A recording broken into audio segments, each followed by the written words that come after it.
¿Qué tal? ¿Cómo están? Bienvenidos una semana más a Cantabria de cerca en su edición Cultura, este programa de Popular Televisión en el que semana tras semana les mostramos el gran talento en distintos ámbitos de la cultura que tenemos en la comunidad. Y hoy tenemos el placer de tener con nosotros al compositor, pianista y productor Hugo Seyes. Muy buenas noches. Muy buenas noches, ¿qué tal? Bienvenido. Gracias. A Cantabria de cerca en su edición Cultura. Como comentábamos antes de empezar, eres rostro conocido ya en esta casa porque nos tenemos que remontar, fíjense, se han pasado años antes del COVID. Allá por 2019 Hugo estuvo aquí en esta casa, estuvimos charlando sobre varios proyectos que tenía por delante, pero hoy, esta noche, tenemos la oportunidad de conocer al Hugo que está detrás de ese pianista, compositor y productor. Pero como hacemos siempre, ya saben que este programa comienza de la misma manera. ¿Qué es para Hugo Seyes la cultura? Bueno, extenderme de nuevo en el agradecimiento, ¿no?, por estar aquí. Y sí que es verdad que desde hace muchos años que no vengo. Creo que la última vez que estuve aquí fue por algunos conciertos, precisamente luego hablaremos de algo que está relacionado, ¿no? Pero bueno, pues el COVID hizo sus estragos, ¿no? Sí. Y justamente la pregunta de qué es la cultura, ¿no? Pues yo creo que eso tiene mucha relación precisamente con el COVID, ¿no? Que todos, incluido yo mismo, todos, ¿no?, fuimos a consumir, por así decirlo, música, cine, todo aquello que nos evadía un poquito de la realidad, ¿no? Entonces, para mí la cultura me parece que es una parte fundamental de la humanidad. Igual me pongo muy profundo aquí, ¿no? Pero me parece que precisamente eso es lo que nos hace más humanos, así decirlo, por así decirlo, ¿no? Porque al final, en nuestro día a día hay muchas actividades y una sociedad económica que hemos creado, ¿no?, que nos absorbe y que nos hace un poco olvidar, ¿no?, lo que es la belleza y lo que realmente nos hace estar unidos entre nosotros, ¿no? Y me parece que la cultura, ya sea teatro, ya sea música, ya sea cine, ya sea pintura, lo que sea, nos ayuda precisamente a recuperar esa conexión y a admirar lo que es bello también, que muchas veces nos olvidamos, ¿no? Y es algo importantísimo. Hugo, ¿concibes la vida, concibes tu día a día sin el piano, por ejemplo, sin la música? No, en absoluto, en absoluto. Para mí el piano es mi vida, vamos, no puedo vivir sin él. Pianista, compositor y productor, ¿qué vino primero? Bueno, el piano, sí, empecé con el piano a los 6 años, ¿no? Gracias a una tía mía, ¿no? Que no me acuerdo exactamente cómo fue, pero no sé si fue primero mis padres me preguntaron ¿quieres tocar el piano? O si mi tía nos regaló un piano, no me acuerdo exactamente, ellos lo podrían clarificar, pero bueno, supongo que yo dije todo ilusionado, sí, por supuesto, ¿no? Cuando eres un niño de 6 años, pues ¿qué vas a decir, no? Pues claro. Y te ofrecieron el piano como instrumento directamente. Sí, muy generosa esta familiar mía. Y supongo que eso sí que lo recuerdo con más claridad, ¿no? Que a lo poco de empezar a tocar el piano, pues empecé a los 6 años, luego pues lo típico, entré en el conservatorio ahí en Reynosa y demás. Y a los 2 años o así, yo ya había escrito mi primera pieza para piano. ¿En serio? Es algo que sí, es algo que me surgió. Estamos hablando de que si empezaste a tocar el piano con 6, ¿con 8 ya estabas componiendo? Sí. De hecho, hace poco, es una cosa curiosa, porque he reconectado con esa parte de mí mismo hace poco, ¿no? Llevándome cajas y cuadernos que tenía en casa de mis padres, ¿no? Pues empiezo a ver y sí, miré la fecha y la primera pieza que escribí, con 7 años y medio u 8 años. Increíble. Vamos, tenía. ¿Y cómo sonaba aquella pieza? ¿Tu primera pieza? Pues es ¿No sonaba graciosa. mal, no? No sonaba mal. No, es curioso, ¿no?, volver a ver un poco lo que uno hacía y me sorprendió, sí. Pero es fuerte, quiero decir que con tan corta edad, estamos hablando de un niño de 7 años, que ya esté componiendo él mismo algo para piano, es decir, me parece difícil. Sí, yo recuerdo, fíjate, el momento ahí, lo más difícil para mí fue transcribirlo a papel, porque no tenía todavía todos los conocimientos sobre cómo se escribía música, ¿no? Estaba aprendiéndolo. Entonces recuerdo preguntar a profesores, oye, ¿y esto cómo se escribe? ¿Y esto tal? No sé qué, ¿no? Entonces, bueno, pues también yo creo que eso ayudó un poco a que fuera un poco avanzando más rápido también. Yo lo veo así hoy en día, ¿no? Que componer para mí fue algo que surgió de manera natural, pero me ayudó desde un principio a mejorar mucho como músico. Hugo, haces esas referencias a tus padres, a tu tía, que te ofrecieron, ¿no?, ese maravilloso instrumento como es el piano. ¿Creciste en un entorno, quizá por tu tía precisamente, o tus padres, rodeado de música? ¿Tenías muchas influencias musicales? Pues es interesante porque realmente así familia cercana, ¿no? Bueno, sí tengo algunos familiares, ¿no? Pues, que cantan en coros o lo que sea, ¿no? Pero realmente nadie se dedica profesionalmente a la música en mi familia. Pero sin embargo, bueno, pues a mis padres les encanta muchísima música, tienen una cantidad enorme de vinilos en casa y yo siempre los escuchaba y todo esto, pero realmente tampoco es la familia típica, ¿no? No nos imaginemos al típico Mozart o algo así, ¿no? Que su padre y su hermana todos se dedican a la música, no, en mi casa yo era el único. ¿Y qué te llamó la atención de un instrumento como el piano? Porque quiero decir, tú puedes probar, todos podemos probar muchos instrumentos y quizá que no nos gusten, que no nos motiven, que no se nos dé bien. O sea, tú tuviste un flechazo, podríamos decir, con el piano. Pues sí y no, porque al fin y al cabo es la opción que tenía. Es decir, como digo, me ofrecieron esa posibilidad, pero también allí en Reynosa, en aquellos años, en el conservatorio solo tenías la opción de entrar en piano. Ajá. Entonces también, aunque hubiera querido estudiar otro instrumento, pues hubiera sido más difícil, ¿no? Y de todas maneras, bueno, pues con los años pues te das cuenta de que es que el piano tiene algunas cosas que no, ahora que no se ofenda a ningún otro instrumentista, evidentemente, pero tiene algunas cosas, algunas ventajas que otros... Tiene algunas carencias también, ¿sí? Evidentemente, pero tiene algunas ventajas, sobre todo de cara a la composición, por ejemplo, y tú miras, todos los grandes compositores siempre, o la inmensa mayoría de ellos, componían desde el piano. Es muy fácil pensar en una orquesta y en todas las diferentes voces y todo lo que se involucra en una gran sinfonía, por ejemplo, cuando lo trabajas desde el piano. ¿Y tuviste claro que te querías dedicar a la música? Sí, eso es otra cosa que es curiosa, sí, desde que empecé, yo me acuerdo lo típico, ¿no? En el colegio, de, ¿y tú qué quieres ser? No, bombero, yo quiero ser no sé qué, sí, ¿no? Las bombero, típicas cosas policía, y yo siempre decía, no, yo quiero ser pianista y compositor. Además, es una cosa curiosa, me acuerdo que uno de mis primeros profesores con el que luego estuve mucho tiempo, ¿no? Francisco San Emeterio, me lo decía, ¿y tú qué quieres ser? Yo, pianista y compositor. Y dice, qué claro lo tienes. Y yo, sí. ¿Tuviste el apoyo de tu familia? Sí, claro. De hecho, eso, mira, está bien que lo menciones porque yo creo que cualquier músico podría estar casi 100% de acuerdo conmigo en que esos primeros años, si no tienes, bueno, sea familia o sea quien sea, ¿no? Pero si no tienes un apoyo grande, es muy difícil. Porque hay muchísimos sacrificios que hacer. Y luego tú cuando eres niño no te das cuenta, evidentemente. Tú lo ves como algo natural. Pero lo de tener que ir todos los fines de semana a esta clase o no sé qué tal, los sacrificios que hacen los padres, ¿no? Sí. Yo mismo que ahora también doy clases lo veo, los padres, no, venga, vamos a otra audición del niño, venga, ahora esto, ahora no sé qué.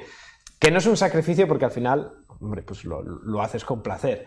Pero bueno, es horas, ¿no? Que hay que meter. Hugo, y tú ahora que, entre otras muchísimas cosas que hace, como venda clases en distintas escuelas y también a nivel particular, cuando ves a esos niños, porque entiendo que tengas niños pequeños también, ¿cómo les ves? ¿Te recuerda a ese Hugo de niño que empezaba? Tengo de todo, tengo desde niños pequeños hasta adultos. Hasta adultos, ¿no? Que dicen, pues yo ahora también voy a tocar piano. Sí, y de todas las edades, sí, gente de mi edad, gente mayor que están jubilados y que quieren aprender. Entonces, maravilloso. Yo al final lo veo como, mira, si te quieres dedicar profesionalmente es otra cosa, pero la música está ahí para todo el mundo. Y cualquiera puede aprender piano, aunque sea mejor o peor, o unas nociones básicas o que sea, pero cualquiera puede intentarlo, eso está claro. Ahora bien, ya quererse dedicar profesionalmente es otra cosa, ¿no? Entonces, sí que, por ejemplo, ahora tengo una alumna que, nada, la tengo para 4 o 5 clases porque quiere entrar al conservatorio, entonces pues le estoy ayudando con la prueba, ¿no? Preparatoria.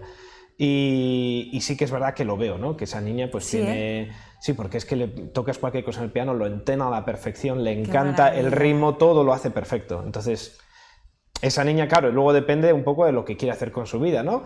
Pero esa sí que es una niña que, por ejemplo, veo que podría dedicarse profesionalmente a ello. Hugo, ¿cómo ha sido tu formación? Es decir, Hugo Seyes tenía claro que quería ser músico, que quería ser compositor, y ¿cómo se ha ido dando ese camino? ¿Dónde estudiaste? ¿Qué formación tienes?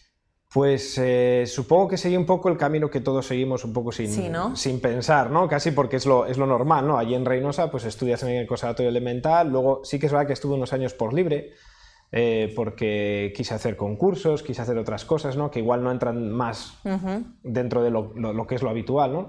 Y luego me tuve que trasladar aquí a Santander. En aquellos años existía todavía el bachillerato musical, que ahora ya ha desaparecido, ¿no? Y nada, estuve compaginando el conservatorio con los estudios de bachillerato, hice ASETIAZ y todo, aunque no era necesario, pero vamos, yo dije, yo lo hago todo. Muy bien, muy bien. Y luego, pues lo típico, hice el superior, después de eso me fui a Madrid, después me fui a Dinamarca, estuve 5 años allí y luego, bueno, pues formación en 1000 sitios, ¿no? Estuve con profesores de Estados Unidos, de Estonia, de Letonia, de Italia, vamos, alemanes también. Al final ya no es tanto donde estés ubicado, el centro académico en el que estés, sino también tener consejo de cuanta más gente mejor, ¿no? ¿Y tú crees que precisamente, porque Hugo Seyes para mí es un artista multidisciplinar, o sea, no se imaginen, seguro que muchos de ustedes ya le conocen, incluso habrán tenido la suerte de estar en alguno de sus conciertos, pero quiero decir, yo no te considero un pianista al uso. Eres una persona que investigas, que bueno, lo podemos comprobar, hablaremos de ese próximo concierto el 8 de junio en el Palacio de Festivales, es decir, yo no sé si ese bagaje que has tenido por el mundo de diferentes formaciones, de países, te ha dado también esa riqueza y esa curiosidad por tener un contenido tan variado dentro de lo que haces, ¿no? Porque haces muchísimas cosas y muy diferentes. Sí, eso es cierto. Sí, muy sí, diferentes. Sí. No eres la única en mencionarlo, sí, es cierto. No sé, a ver, a mí siempre me ha interesado todo, es decir... Sí que es cierto que la inmensa, vamos, el 90% de mi formación es de pianista clásico y además es a lo que más me dedico. Pero supongo que también desde niño, pues tener esa influencia de diferentes músicas, ¿no? Pues siempre me ha marcado y siempre he tenido interés en hacer todo lo que he podido. Y luego con los años, no solamente la música, es decir, yo sí me dedico plenamente a la música, pero también me ha gustado ver un poco cómo se puede combinar, ¿no? He hecho mucho trabajo con danza contemporánea, con ballet, con pintura, con fotografía, y sí, ahí pues me he metido en todo lo que he podido, ¿no? Y bueno, sí que es verdad que a día de hoy me doy cuenta, ¿no? Que igual tengo que cerrar un poquito cosas porque es que no doy abasto con todo.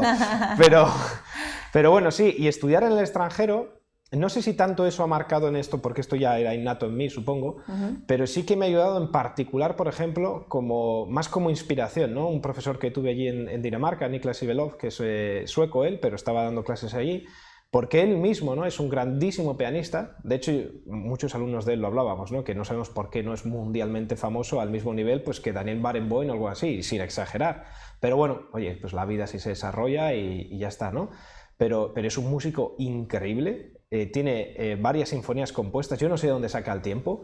Y luego encima también pues, ha hecho cosas de jazz, por ejemplo, en su día. Y no para, es increíble. Y está girando, está cuando no está en Colombia, está en Estados Unidos, cuando no en China, y sin embargo, luego como profesor era increíble. Entonces, para mí él ha sido como, aunque he tenido muy buenos profesores también previamente y durante ese proceso, ¿no? Pero digamos que él ha sido como la gran figura, ¿no? Ya no tanto por todo lo bueno que me ha enseñado, sino también como esa inspiración de que se puede hacer. Hay que hacer sacrificios, pero se puede llevar una vida así. Y de hecho ahí también podríamos decir que entra un poco la faceta de productor, o sea, porque exacto, sí. Como les decíamos al inicio, pianista, compositor, pero también productor, también produces espectáculos, también organizas, es decir, también te despierta un poco la curiosidad por llevar a cabo iniciativas diferentes, ¿no? Sí, así es. De hecho, digamos que esa vena de producción, como dices, va por dos vías, ¿no? Una... pues produciendo mi propia música, ¿no? Tengo como 20 discos grabados. Sí, que ahí se dice pronto, 20 discos grabados. Y más que voy a seguir grabando y que estoy grabando ahora mismo, estoy guay. en proceso, porque eso es una cosa que también desde niño me ha apasionado, ¿no? Supongo que eso, de tener tantos discos, yo tengo una colección de CDs, de hecho, gigantesca, que por desgracia ahora la mayoría me he deshecho de ello, porque no tengo dónde reproducirlo. Ya te digo, cómo han cambiado las cosas. Cómo han cambiado, sí. Y luego también esa cosa de organizar eventos, siempre es una cosa que me ha gustado, ¿no? Llevar al milímetro todos los detalles de algo en lo que participo. Y vamos a hablar en unos minutos de un evento que llevas al milímetro que se va a desarrollar próximamente, pero una curiosidad que me viene a la cabeza. ¿Te puede venir a ti a la cabeza cuál ha sido la pieza más complicada o que más quebraderos de cabeza te haya dado y a la vez más satisfacciones que hayas interpretado al piano? Bueno, es difícil contestar esa pregunta porque hay muchas piezas que son, en términos clásicos, por ejemplo, que son muy difíciles, ¿no? Entonces, si pensamos en lo que es el contexto de música clásica, ¿no? Por ejemplo, Hay una pieza en concreto, que es la sonata de 2 pianos y percusión de Bartók, que es una pieza icónica del siglo XX y que nunca antes había hecho algo así. Wow. Y me acuerdo que eso era increíblemente difícil, muy difícil de estudiar, muy difícil de preparar. Me coincidió además justo una época, esto era en 2020... No, pero 20 nada, no, 2014, ¿qué digo? O 2015, y justo estaba yo haciendo concursos y demás, y surgió la posibilidad de hacerlo y tuve que prepararlo a toda velocidad. Y me acuerdo además que la otra pianista, ¿no?, con la que estaba trabajando, pues era un estilo que nunca había hecho mucho. No tenía el toque. Tocar Bartók, ¿no?, los que saben de música saben que necesitas un toque diferente al de Chopin, por ejemplo, ¿no? Y ella no tenía mucha experiencia, y me acuerdo que este profesor no dijo que Hugo te ayude tal, y claro, yo, estúdiate esto y ayúdala y claro, tal. porque... Pero luego lo curioso es que ella era una grandísima pianista, ¿no? Entonces lo acabó aprendiendo después de 2 semanas, 3 trabajando y tal. Y lo acabó aprendiendo al punto de que era capaz de tocar todo al tempo que Bartók lo exige, que es a toda velocidad todo. Y claro, yo ahí empecé a sufrir porque dije, ahora tengo que ponerme yo a su altura, ¿no? Entonces, no, fue un trabajo gigantesco. Espero algún día poder volver a tocar esa pieza, pero si pienso en algo difícil, y he tocado, ¿no?, conciertos de piano orquesta y otras cosas, pero creo que eso es lo más difícil que he tocado. Hugo, en una de esas agrupaciones que estás ahí dándolo todo es con Psychic Equalizer, que vais a actuar en el Palacio de Festivales el próximo 8 de junio, si no me bailan los números. ¿Qué nos puedes contar sobre este grupo para alguien que quizá todavía no nos conozca? Pues sí, está bien que lo menciones porque es verdad que me he enrollado un poco a hablar mucho de clásico, pero justamente este proyecto es un ejemplo de otras cosas que hago. ¿Qué ¿no? hace Hugo? y bueno, ha ido evolucionando con los años, empecé yo solo, luego he ido cambiando de miembros y de diferentes músicos que han ido apareciendo, y a día de hoy lo que hacemos básicamente es...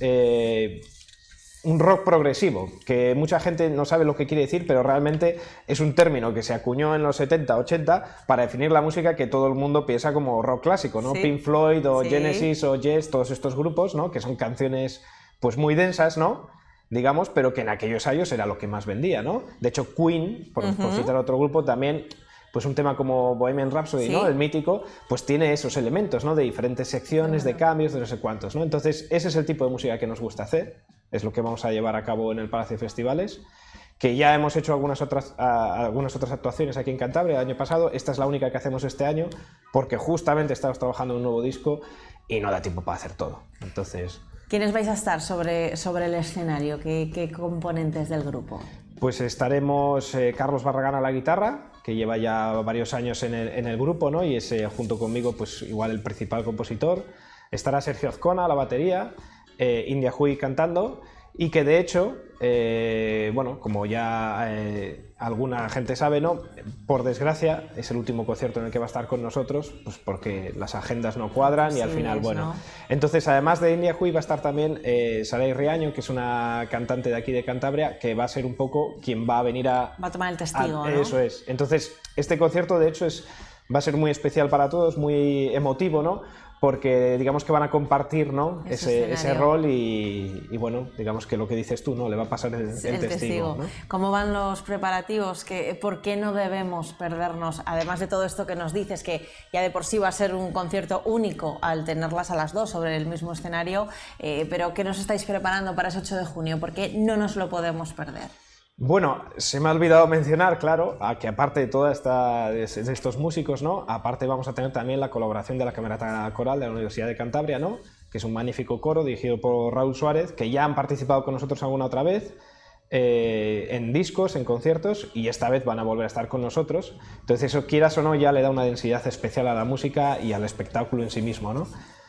Y además, bueno, nosotros vamos a tocar temas de casi toda nuestra discografía.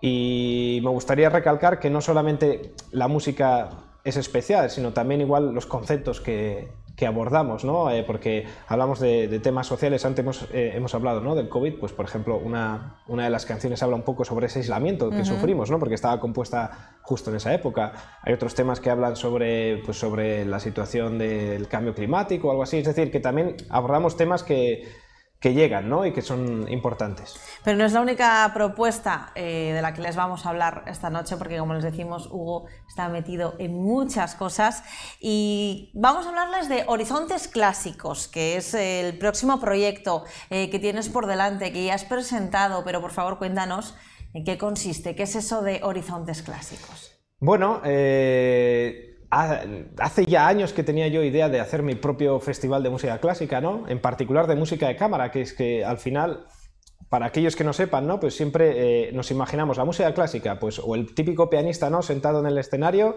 o la orquesta sinfónica, ¿no? O la ópera, lo que sea, ¿no? Pero hay toda una música que no es ni lo uno ni lo otro, que hay una cantidad enorme de música escrita para ello, de todas las épocas, que es la música de cámara, ¿no? Y eso básicamente son agrupaciones pequeñitas. Por ejemplo, yo tengo el dúo Otero, que de hecho vamos a actuar en este festival, ¿no? Y otras formaciones, ya sean tríos, cuartetos, ¿no? Entonces me parecía relevante porque no hay a día de hoy en Cantabria un festival que realmente se involucre 100% en este tipo de repertorio, ¿no? Entonces me parecía interesante hacer algo diferente. Como ya digo, es algo que quería hacer desde hace años, pero que, bueno, pues las cosas llevan un proceso, lógicamente, y ahora por fin lo puedo anunciar. Y nada, eso, que al final, pues eso, pues este año lo sacamos adelante y ahí vamos a estar en agosto. Y que te iba a decir además que es una iniciativa que yo creo que también ayuda a enriquecer esa oferta cultural que tenemos en Cantabria y además, como tú señalas, que no se había hecho hasta ahora, es decir, una manera diferente también de acercar este tipo de oferta al público. Así es, de hecho, sí, exacto. Me parece importante, de hecho, que haya este tipo de iniciativas privadas, ya no tanto porque lo haga yo, sino porque también está bien. Yo, de hecho, mi deseo es que tenga una longevidad, ¿no? Que es decir, que sea la primera de muchas. Que sea la primera de muchas, exacto, eso es. Y luego, sobre todo, también porque mucha gente, que antes justo lo estábamos hablando un poco, ¿no? Y es que mucha gente piensa que la música clásica es algo elitista, es algo cerrado, es algo que si no conoces, pues no lo vas a disfrutar. Y yo en todos los conciertos siempre presento todo lo que hago, lo hago lo más ameno posible y vamos, los testimonios que tengo después, ¿no? De actuar, ya sea a través de redes sociales o gente que se me acerca a mí o pues en entrevistas como estas, ¿no? Es que al final todo el mundo lo disfruta mucho. Y de hecho, hablando de ese elitismo, ¿no? Que yo creo que no está ahí, que no existe, si además miramos, por ejemplo, hablando en plata, ¿no? El precio de entradas, ¿no? De algunos conciertos, ¿no? Y comparas con estas otras cosas, dices, bueno, ¿dónde está el elitismo realmente, ¿no? Entonces yo me gustaría en ese sentido invitar a mucha gente porque primero los precios que hemos puesto son muy accesibles, son para todos los públicos, por así decirlo, y aparte porque, bueno, igual descubren algo. Efectivamente, que se den la oportunidad. Sí, igual no les gusta esta pieza, no les gusta otra, pero eso es, y luego eso pues puede abrir vías a que, oye, pues que quieren ir a otros conciertos o que no quieran, pero al menos, oye, si tienes la oportunidad en tu provincia, ¿no? En tu comunidad, pues de ir, yo creo. ¿Cuándo, dónde y cómo? Es decir, ¿qué artistas vamos a poder disfrutar en esta primera edición?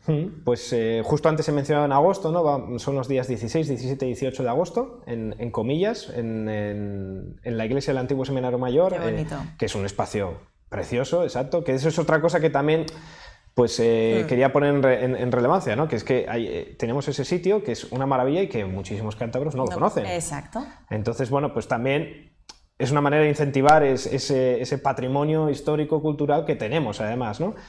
Y nada, esos 3 días lo que vamos a llevar a cabo es 3 conciertos diferentes. El primero de ellos el dúo Otero, precisamente. Vamos a interpretar, de hecho, la música de nuestro nuevo disco, música de Brahms, de Piazzolla. Bueno, Piazzolla, que de hecho, hablando de música clásica, ¿no? Es un compositor que también llama mucho la atención, ¿no? Porque mezcla el tango, ¿no? Entonces, con la escritura académica, por así decirlo. El segundo concierto viene una violinista australiana, Khalida de Rieder, que vamos a interpretar ella y yo juntos varias piezas en violín y piano. Y el tercer día, digamos, es como el gran concierto, ¿no? En el que yo voy a interpretar algunas piezas solo y después voy a invitar al escenario a la compañía de danza de Alberto Pineda, con quien ya he colaborado muchas veces. Tanto él como otra bailarina, Andrea Ordóñez, van a unirse y van a hacer una coreografía acompañando una pieza que es increíble, que hace muchos años que no toco, que es la la Polonesa Brillante de Chopin, que es una pieza icónica del repertorio pianístico que mucha gente conoce también, ¿no? Y que de hecho también quise programar por eso, porque para llamar la atención de todo el público, porque al final si tocas todo piezas que nadie conoce, se puede hacer un poco denso, ¿no? Por así decirlo. Entonces también me pareció interesante, ¿no? Poner música que sea muy célebre, que eso quieras o no también te añade una presión como intérprete, ¿no? Porque cuando tocas algo muy famoso tienes esa cosa de que lo tienes que hacer muy bien. Pero bueno, y luego para cerrar, ¿no? Después de esto, pues interpretaremos un trío, dado que tenemos a Miguel y a Khalida, ¿no? Cello y violín, pues vamos a interpretar el primer trío de Rachmaninoff, que también es otra obra muy célebre. Hugo, se nos acaba el tiempo, pero no te puedes marchar sin decirnos cuándo salen a la venta las entradas y dónde podemos hacernos con ellas. Pues ahora mismo ya están disponibles los abonos a través de mi página web. Cualquiera puede entrar en hugosoyes.com y ahí hay nada más entrar en la página principal, ya tienes un pequeño circulito que te puede llevar a ello, o si no en la sección de eventos también, ahí está todo muy bien enlazado para que sea sencillo. Y las entradas generales, ¿no? Tanto de adulto como de menores, entrarán a la venta a partir del 14 de junio en la misma página web. Hugo, te deseamos muchísima suerte, que sigas cosechando muchísimos éxitos.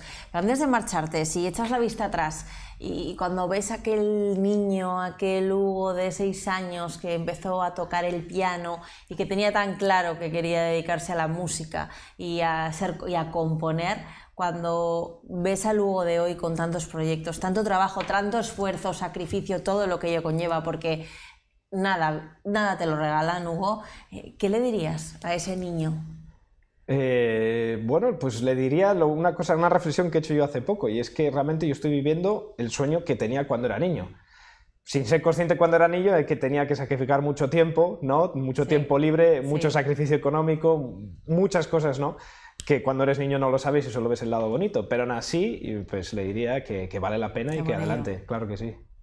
Hugo, ha sido un verdadero placer reencontrarnos en otro formato diferente, pero aquí en Popular Televisión, y como te decía hace un minuto, muchísima suerte y enhorabuena por esa grandísima trayectoria, por fomentar la cultura en Cantabria con iniciativas como Horizontes Clásicos, y que ya sabes que esta es tu casa. Muchísimas gracias. Muchísimas gracias. A todos ustedes, ya lo saben, gracias también por habernos acompañado. Próxima semana, nueva cita con Cantabria de cerca, edición Cultura.